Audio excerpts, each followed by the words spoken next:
A expressão popular vida de cão pode ser interpretada de várias maneiras. Vamos conhecer a rotina, ou melhor, a profissão de cão militar. A reportagem é de Eronides Filho e Thaís Orlovic. Hoje vamos falar de um policial que precisa ter registros exemplares, uma personalidade extrovertida e enérgica e um forte condicionamento físico. Eu estou falando do cão de polícia.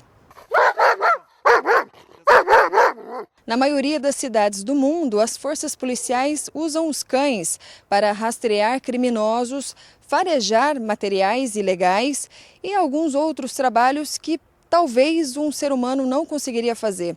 É isso, sargento? Exato. Além desse trabalho que você falou, existem outras detecções e outros tipos de trabalhos que as polícias também empregam. Exemplo de sinoterapia, que seria um contato com o cão, detecção de doenças, mas os mais comuns foram os que você citou. Detecção de, principalmente, produtos ilícitos, como drogas, armas, explosivos, busca de pessoas desaparecidas, como é o caso dos corpos de bombeiros. Então, a maioria das polícias utilizam. Alguns países mais desenvolvidos de primeiro mundo já têm, inclusive, força de perícia com essas buscas. O trabalho de um cão de polícia não tem a ver somente com seu poderoso olfato. O rosnado intimidante de um cão bem treinado pode fazer com que muitos criminosos optem por se render ao invés de correrem ou lutarem. Ou seja, nessa profissão, um cão não pode ser medroso. Poder, ele até pode, porém, durante o condicionamento desse cão e da preparação dele para o trabalho, ele vai ter que superar esse medo e vai ter que ficar condicionado a agir. Costumamos ver os cachorros da polícia sempre de porte grande, mas tem uma raça que é preferível treinar para tarefas específicas? Nós temos alguns regulamentos que prevêem as raças que podem ser empregadas. Hoje, na maior parte das polícias, eu creio que está sendo empregado o pastor belga de Malinois. É uma raça muito versátil, um cão muito dinâmico e muito bom, então os resultados são muito satisfatórios. Mas existem diversas.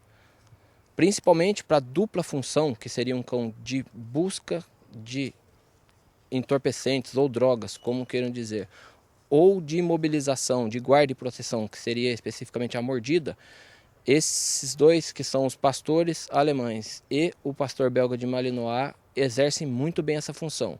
Porém, existem outras, como o labrador para faro só de drogas, o bloodhound para busca de pessoas desaparecidas, entre outras raças. Todos eles devem primeiro se tornar especialistas em treinamento de obediência básica, obedecendo às ordens de seu treinador sem hesitação. Wendel Azeredo é enfermeiro veterinário e conta como esses 17 funcionários trabalham. Os cães seguem, na verdade, o regime do policial, uma escala de 12/36. Então, no dia que o policial está de serviço, o cão acompanha durante o dia inteiro. Treina em média 6 horas por dia e na rua de 6 às 8 horas de policiamento. Normalmente, esses cães trabalham nas ações policiais, nas rebeliões, imobilizam um suspeito, conseguem reconhecer, através do faro, drogas e explosivos e localizam pessoas desaparecidas na mata ou em um cativeiro. O aprendizado de cada uma dessas tarefas segue o mesmo método de ordem e recompensa. E um dia, como qualquer funcionário, eles aposentam. Aposenta com 8 anos de serviço.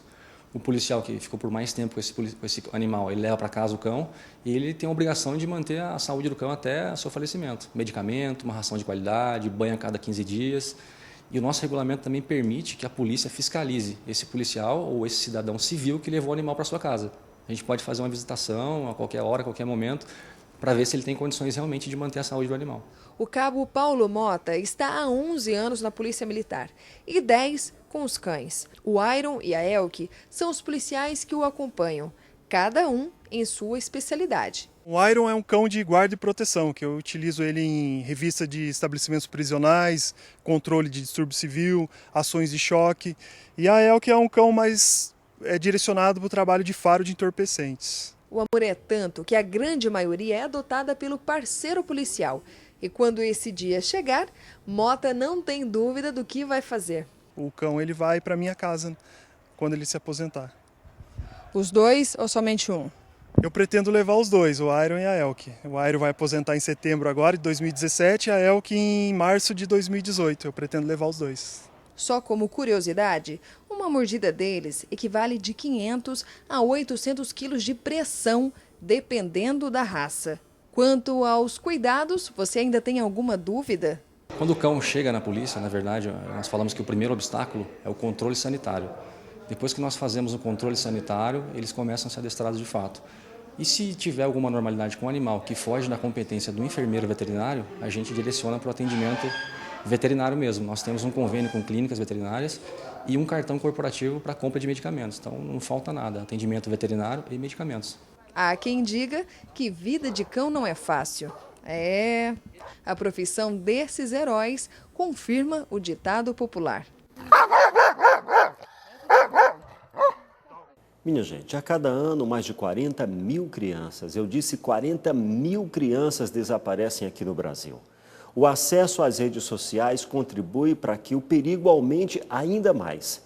Diante dessa situação, os pais devem ficar bem atentos.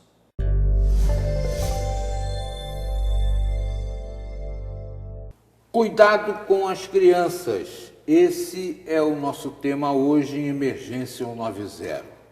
Você que tem filhos, netos, sobrinhos, preste muita atenção e, de preferência, chame também as crianças para a sala, porque elas devem também colaborar com esses cuidados que trazem aqui hoje o Tenente Luciano Prudêncio para falar sobre esse assunto bastante delicado. Tudo bem, Tenente? Prazer Tudo bem. Aqui de volta. É um prazer estar com vocês aqui novamente. Obrigado. Nós também gostamos muito das suas reflexões.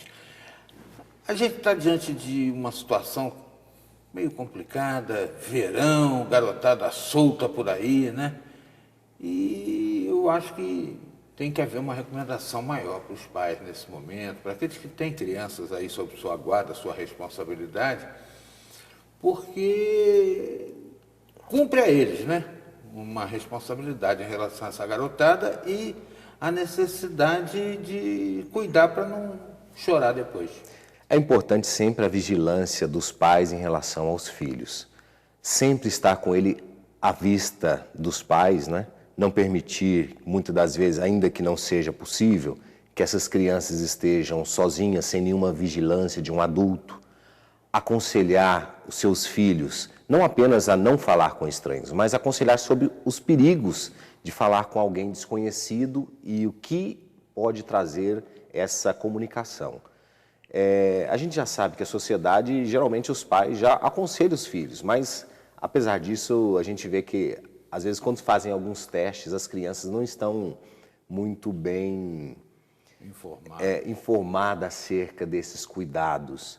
Então é importante que não apenas eles não falem com estranhos, mas às vezes algumas pessoas que podem querer levar as crianças para alguns locais ermos, por exemplo, ou através de doces, de balas, ou alguma coisa que pode tirar a criança sobre as vistas dos pais, né? Agora essa coisa de internet também está sendo um convite, né?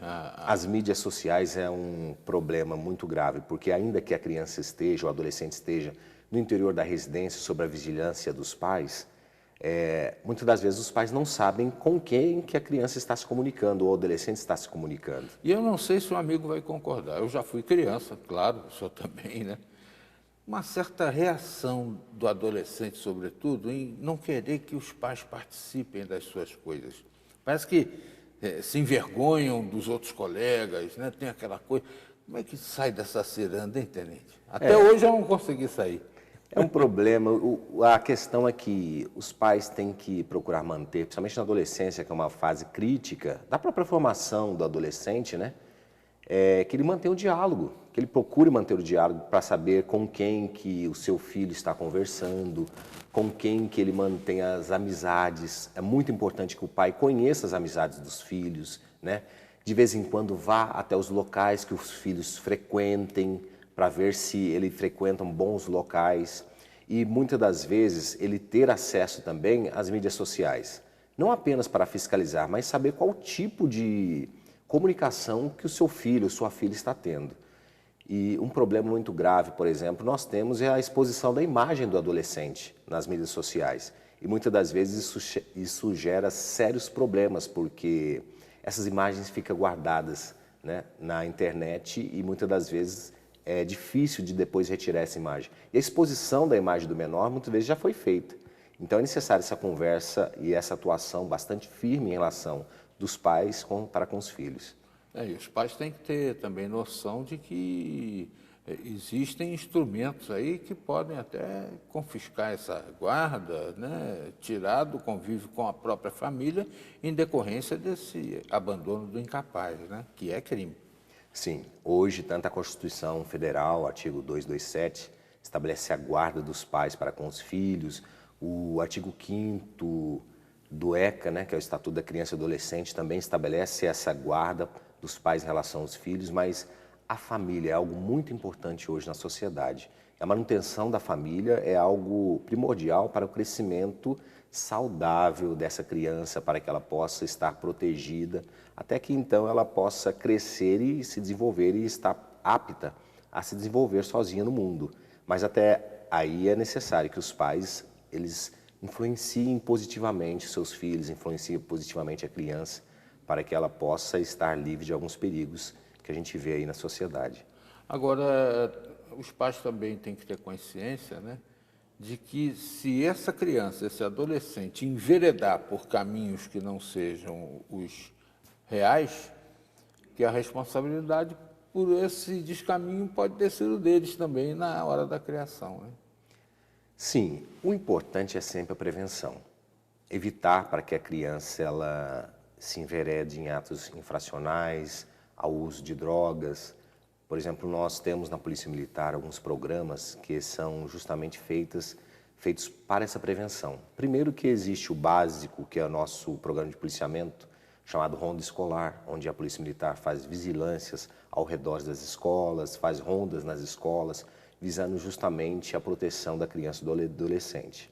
Fora isso, nós temos também o PROERD, que são aulas feitas justamente para essas crianças em salas de aulas, para poder orientá-las acerca do uso de drogas, para que elas evitem esse tipo de atos, né?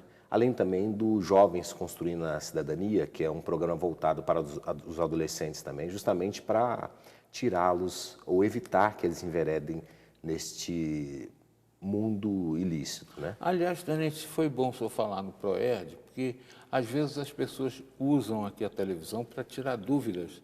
E uma delas que tem sido manifestada é como uma escola ainda não aderente ao programa pode fazer para receber a visita dos policiais que fazem esse trabalho preventivo de estimulação do jovem. Mas vou lhe pedir para a gente aprofundar o tema na volta da entrevista.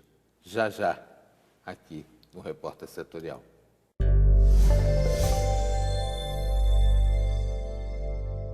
7 em cada 10 universitários estudam em faculdade particular. Os detalhes você confere a seguir.